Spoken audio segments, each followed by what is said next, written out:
second go-around. He was Prime Minister. There used to be Senate Minority Leader Harry Reid, and it's a missed opportunity. John Scott usually has this hour. Right now, he'll be along as soon as the Prime Minister of Israel, His Excellency Benjamin Netanyahu.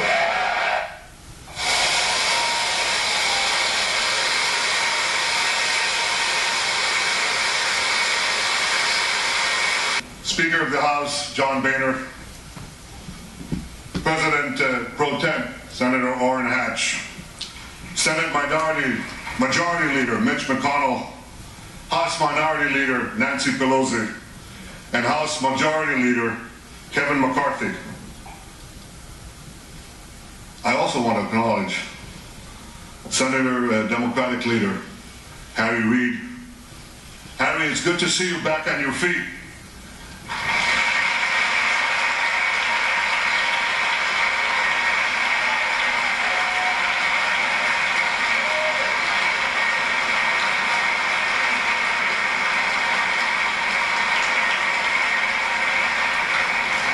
I guess it's true what they say, you can't keep a good man down. My friends, I'm deeply humbled by the opportunity to speak for a third time before the most important legislative body in the world, the U.S. Congress.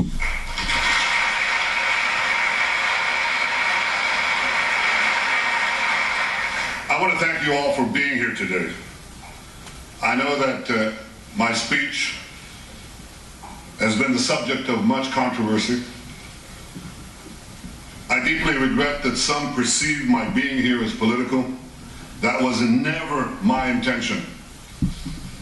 I want to thank you, Democrats and Republicans, for your common support for Israel, year after year, decade after decade.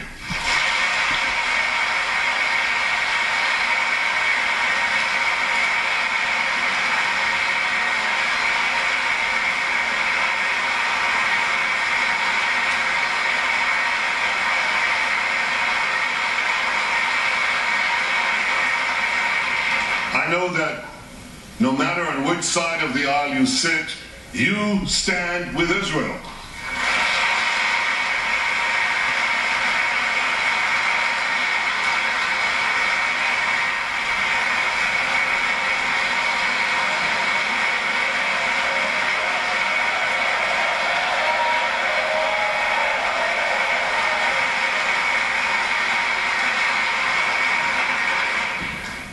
The remarkable alliance between Israel and the United States has always been above politics. It must always remain above politics.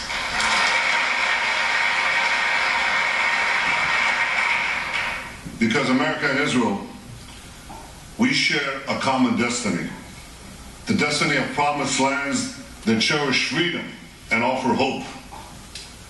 Israel is grateful for the support of America's people and of America's presidents, from Harry Truman to Barack Obama.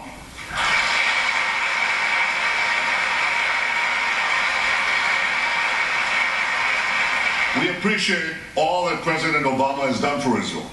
Now, some of that is widely known.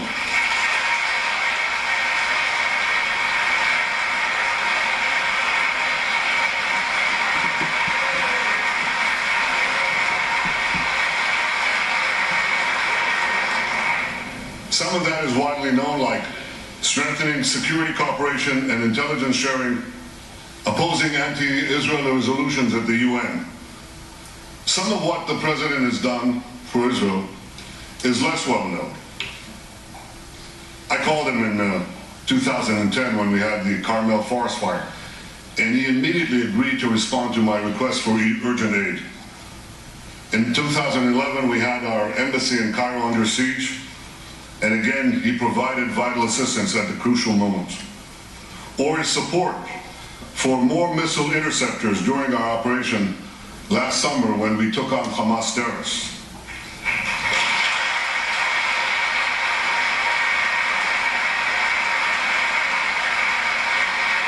In each of those moments, I called the President, and he was there.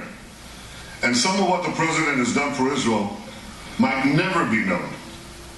because it touches on some of the most sensitive and strategic issues that arise between an American president and an Israeli prime minister.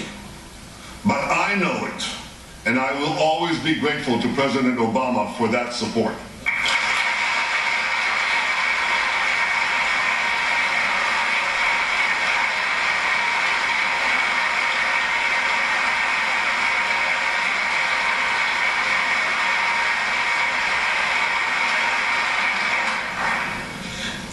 And Israel is grateful to you, the American Congress, for your support, for supporting us in so many ways, especially in generous military assistance and missile defense, including Iron Dome.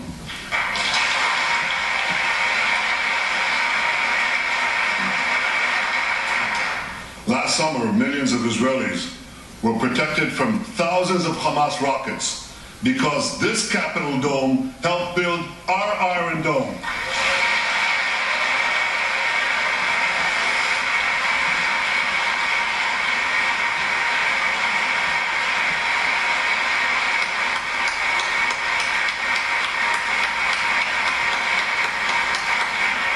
Thank you, America.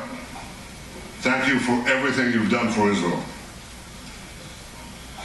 My friends, I've come here today because as Prime Minister of Israel, I feel a profound obligation to speak to you about an issue that could well threaten the survival of my country and the future of my people. Iran's quest for nuclear weapons. We're an ancient people. In our nearly 4,000 years of history, many have tried repeatedly to destroy the Jewish people. Tomorrow night, on the Jewish holiday of Purim, we'll read the book of Esther. We'll read of a powerful Persian viceroy named Aman, who plotted to destroy the Jewish people some 2,500 years ago. But a courageous Jewish woman, Queen Esther, exposed the plot and gained for the Jewish people the right to defend themselves against their enemies. The plot was foiled, our people were saved.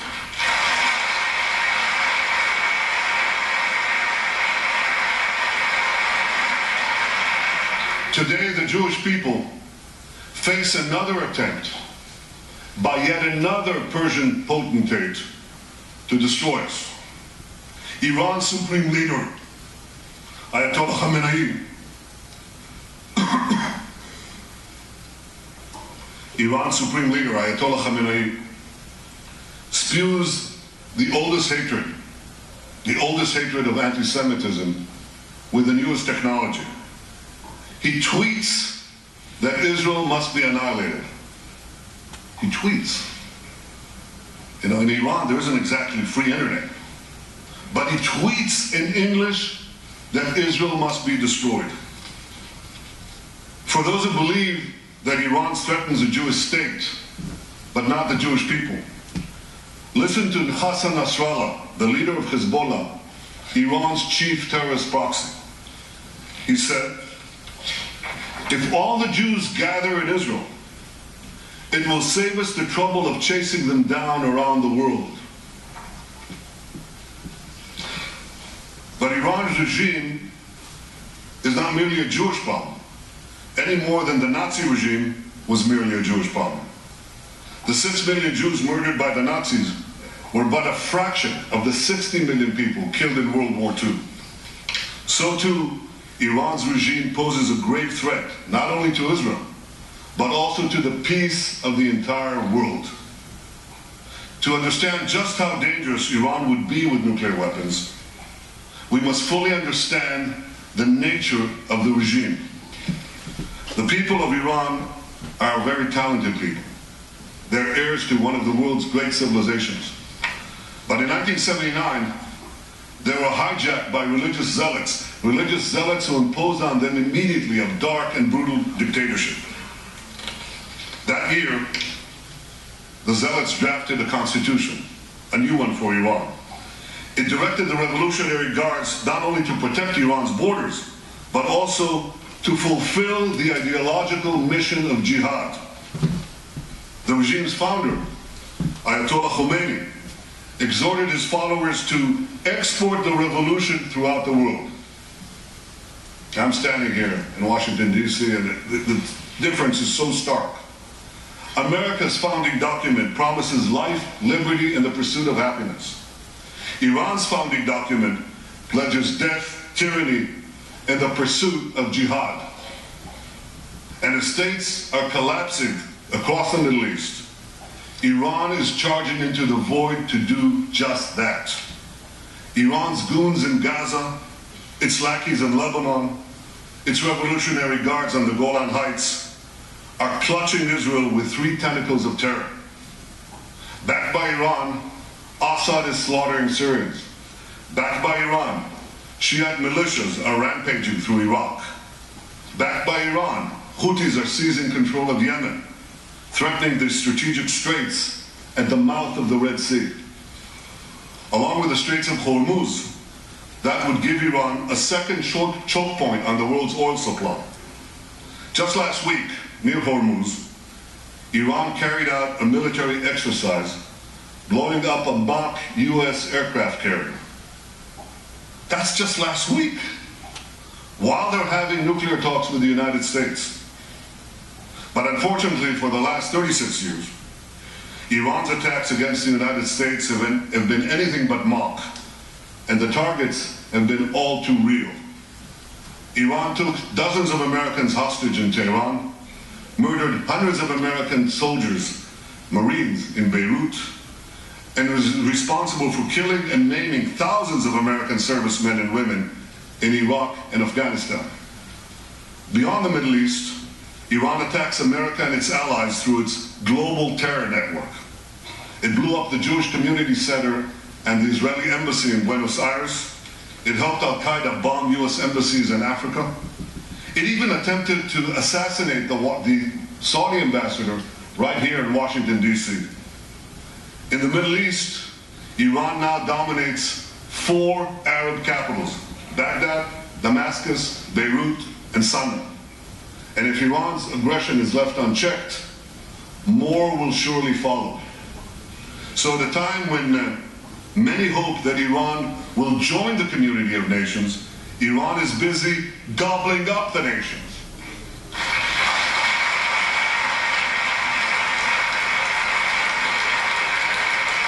We must all stand together to stop Iran's march of conquest, subjugation, and terror.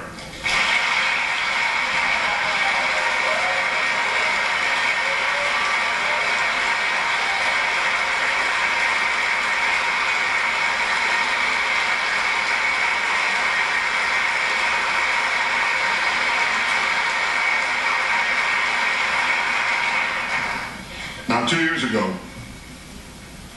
we were told to give President Rouhani and Foreign Minister Zarif a chance to bring change and moderation to Iran. Some change, some moderation. Rouhani's government hangs gays, persecutes Christians, jails journalists, and executes even more prisoners than before. Last year, the same Zarif who charms Western diplomats laid a wreath at the grave of Imad Murnia. Imad Murnia is the terrorist mastermind who spilled more American blood than any other terrorist besides Osama bin Laden. I'd like to see someone ask him a question about that.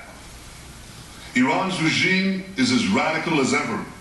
Its cries of death to America, that same America that it calls the Great Satan, as loud as ever. Now, this shouldn't be surprising, because the ideology of Iran's revolutionary regime is deeply rooted in militant Islam. And that's why this regime will always be an enemy of America. And don't be fooled. The battle between Iran and ISIS doesn't turn Iran into a friend of America. Iran and ISIS are competing for the crown of militant Islam. One calls itself the Islamic Republic, the other calls itself the Islamic State. Both want to impose a militant Islamic empire, first on the region and then on the entire world. They just disagree among themselves who will be the ruler of that empire. In this deadly Game of Thrones, there is no place for America or for Israel. No peace for Christians, Jews, or Muslims who don't share the Islamist medieval creed. No rights for women, no freedom for anyone. So when it comes to Iran and ISIS, the enemy of your enemy is your enemy.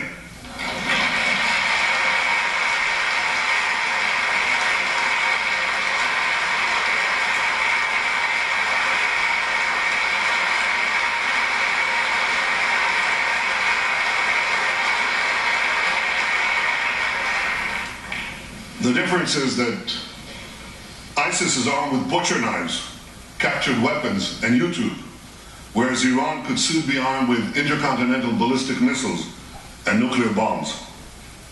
We must always remember, I'll say it one more time, the greatest danger facing our world is the marriage of militant Islam with nuclear weapons. To defeat ISIS and let Iran get nuclear weapons would be to win the battle but lose the war. We can't let that happen.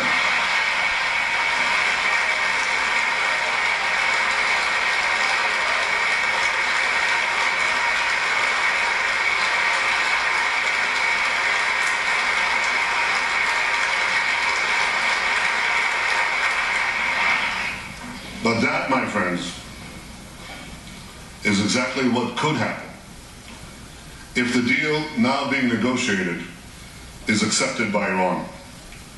That deal will not prevent Iran from developing nuclear weapons.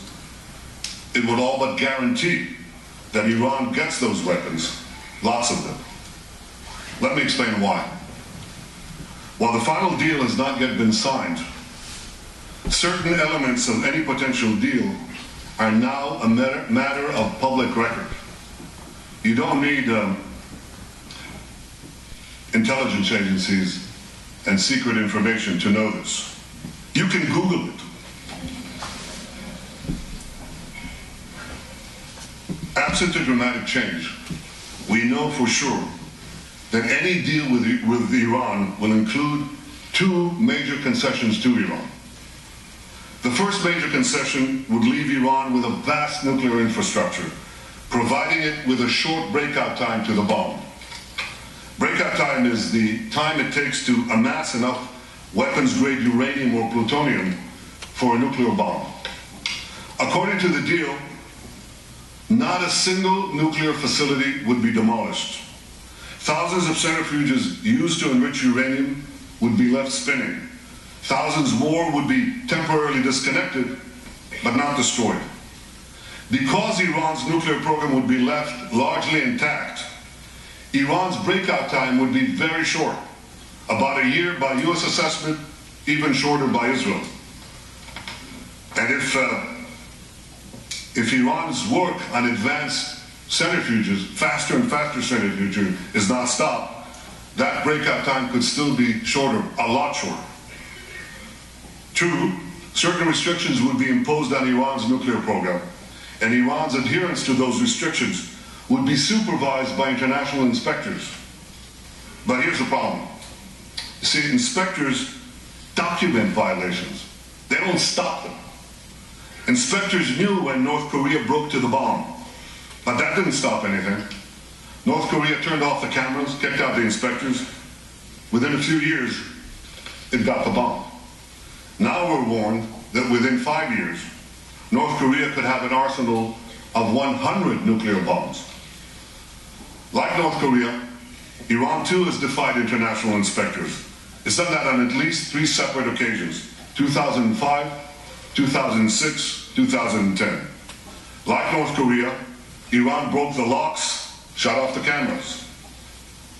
Now I know this is not going to come as a shock to any of you, but Iran not only defies inspectors, it also plays a pretty good game of hide and cheat with them.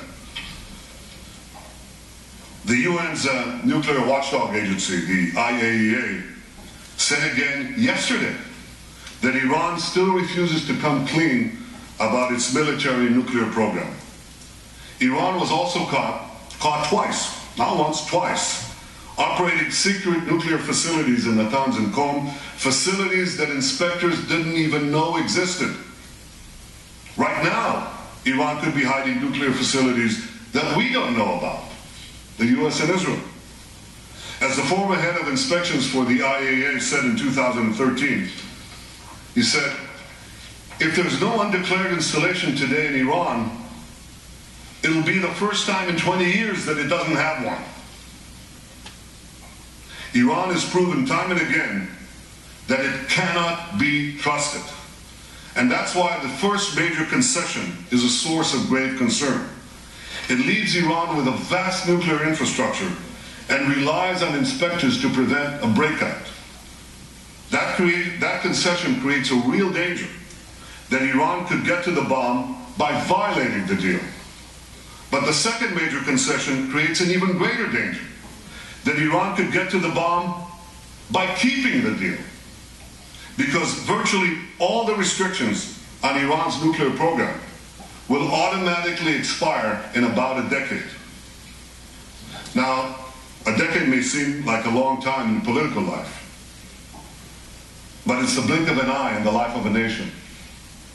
It's a blink of an eye in the life of our children.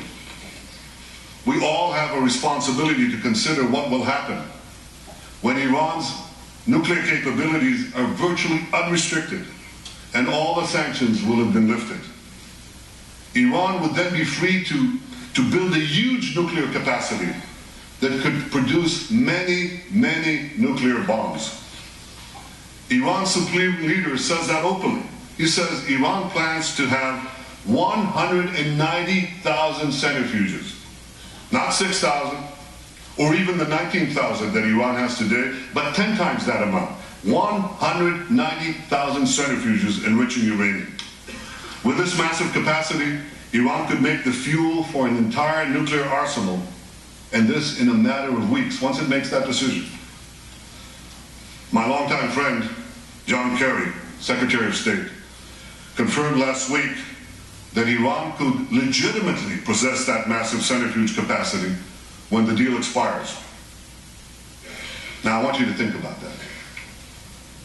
The foremost sponsor of global terrorism could be weeks away from having enough enriched uranium for an entire arsenal of nuclear weapons, and this with full international legitimacy.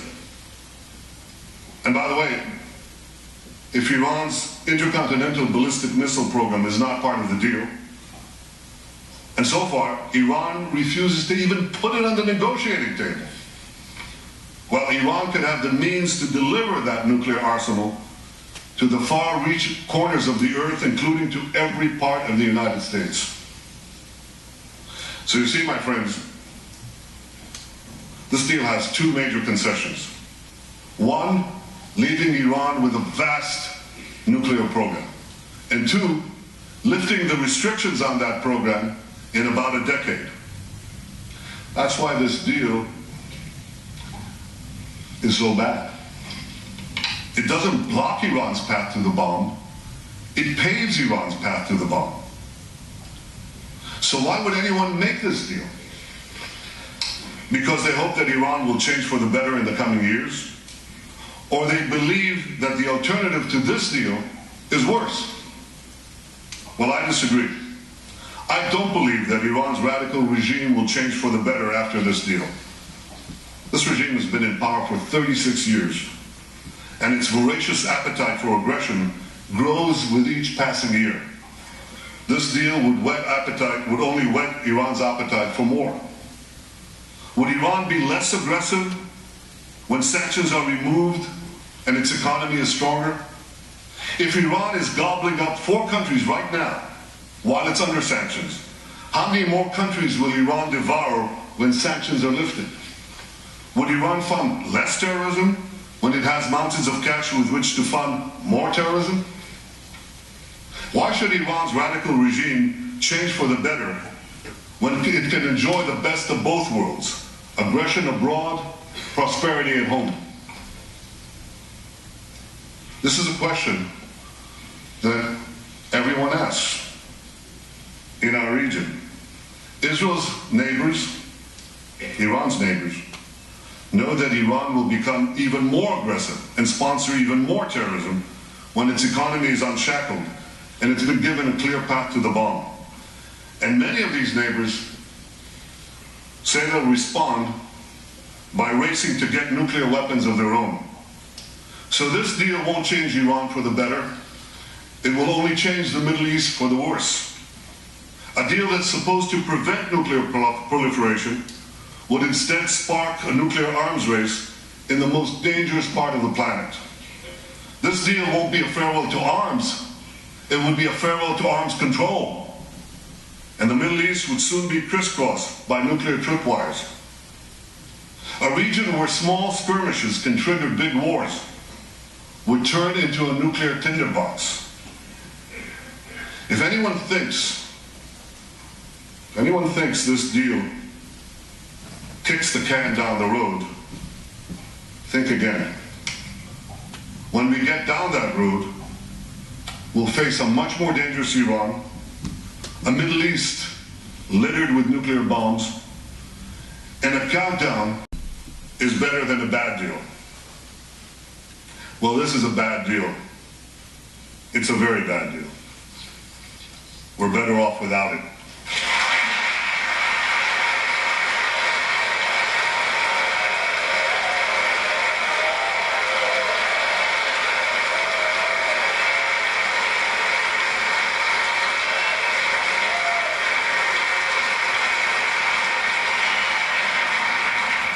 Now we're being told that the only alternative to this bad deal is war. That's just not true. The alternative to this bad deal is a much better deal.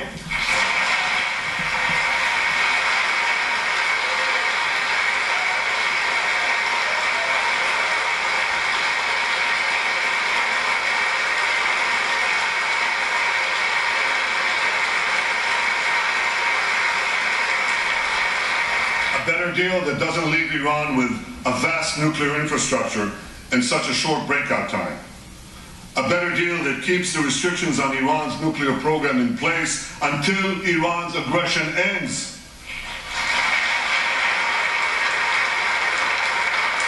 A better deal that won't give Iran an easy path to the bomb. A better deal that Israel and its neighbors may not like, but with which we could live, literally. And no country has a greater stake. No country has a greater stake than Israel in a good deal that peacefully removes this threat. Ladies and gentlemen, history has placed us at a fateful crossroads. We must now choose between two paths. One path leads to a bad deal that will at best curtail Iran's nuclear ambitions for a while, but it will inexorably lead to a nuclear-armed Iran whose unbridled aggression will inevitably lead to war. The second path, however difficult, could lead to a much better deal that would prevent a nuclear-armed Iran, a nuclearized Middle East, and the horrific consequences of both to all of humanity.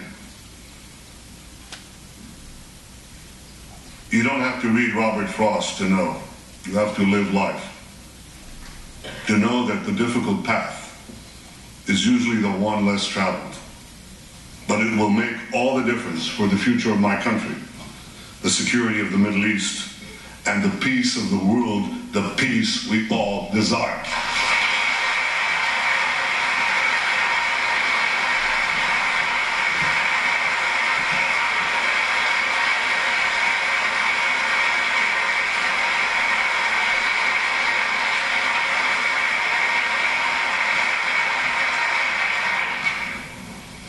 My friends, standing up to Iran is not easy.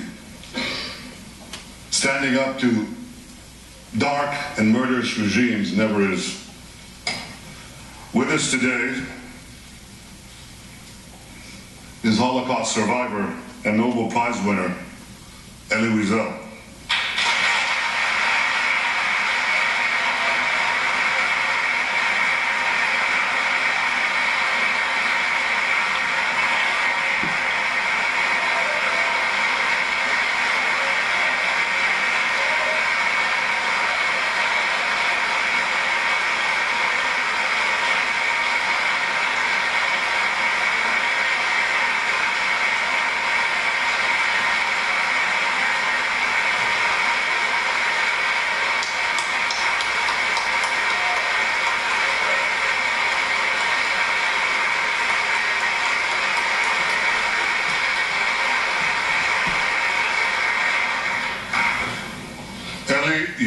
and work inspire us to give meaning to the words, never again.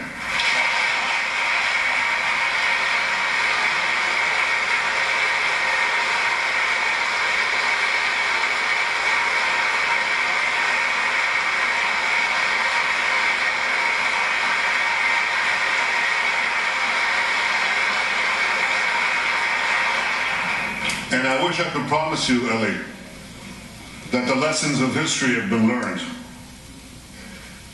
I can only urge the leaders of the world not to repeat the mistakes of the past.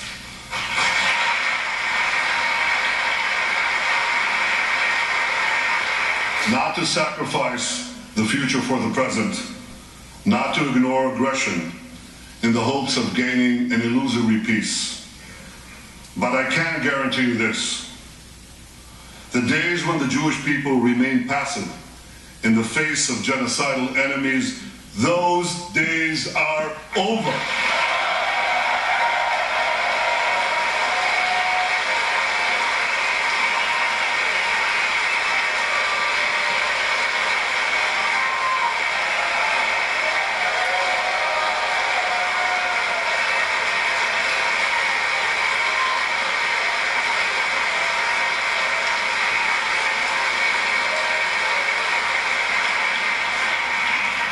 We are no longer scattered among the nations, powerless to defend ourselves. We've restored our sovereignty in our ancient home, and the soldiers who defend our home have boundless courage. For the first time in 100 generations, we, the Jewish people, can defend ourselves.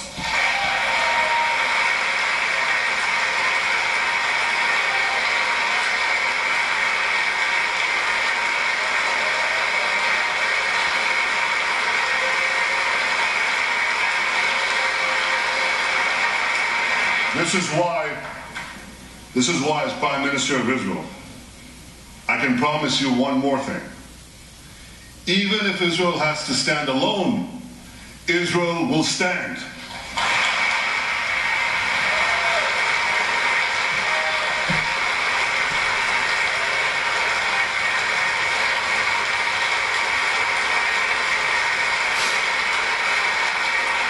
But I know that Israel does not stand alone. I know that America stands with Israel. I know that you stand with Israel.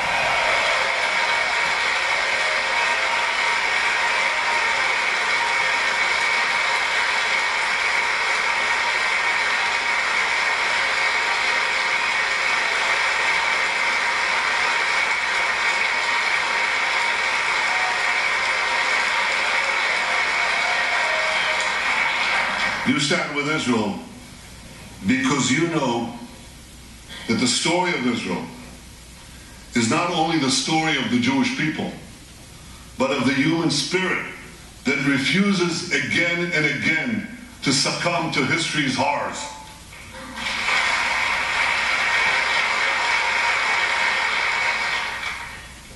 Facing me, right up there in the gallery, overlooking all of us in this august chamber, is the image of Moses. Moses led our people from slavery to the gates of the Promised Land. And before the people of Israel entered the land of Israel, Moses gave us a message that has steeled our resolve for thousands of years. I leave you with his message today. Chizku v'imtzu, al tiru ve'al ta'atzu mipnehem. Be strong and resolute, neither fear nor dread them. My friends, may Israel and America always stand together, strong and resolute. May we neither fear nor dread the challenges ahead. May we face the future with confidence, strength, and hope. May God bless the state of Israel, and may God bless the United States of America.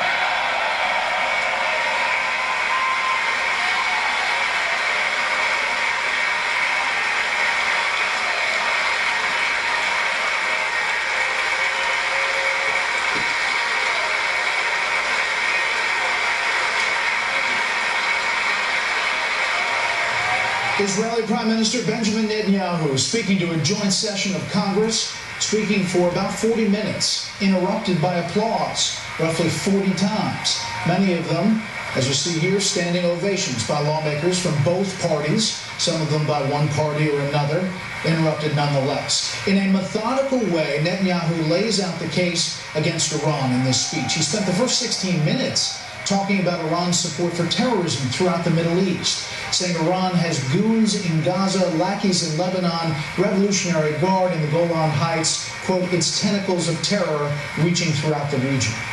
Its Shiite militias and troops in Iraq and Houthi rebels in Yemen. He said Iran may be helping to fight ISIS, but in this case, quote, the enemy of your enemy is your enemy. Turning to the U.S.-Iran nuclear negotiations, he refuted the concerns by the administration that he'd be revealing classified details of the negotiations. He said he would only talk about what's out there, adding, quote, you can Google it. Wonderful. Thank you, America. Thank you. Thank you. As he continues to thank the applause there, wrapping up his speech. Thank you. I'm pretty sure he's done. Yes, he is. Netanyahu said this deal doesn't block Iran's path to a nuclear bomb, it paves the path to a bomb. He said no deal is better than this deal. He said Iran already plays a game of, quote, hide and cheat with IAEA inspectors. He brought up the specter at the end there of the Holocaust and mentioned survivor Elie Wiesel in the chamber. He said never again. He also promised Israel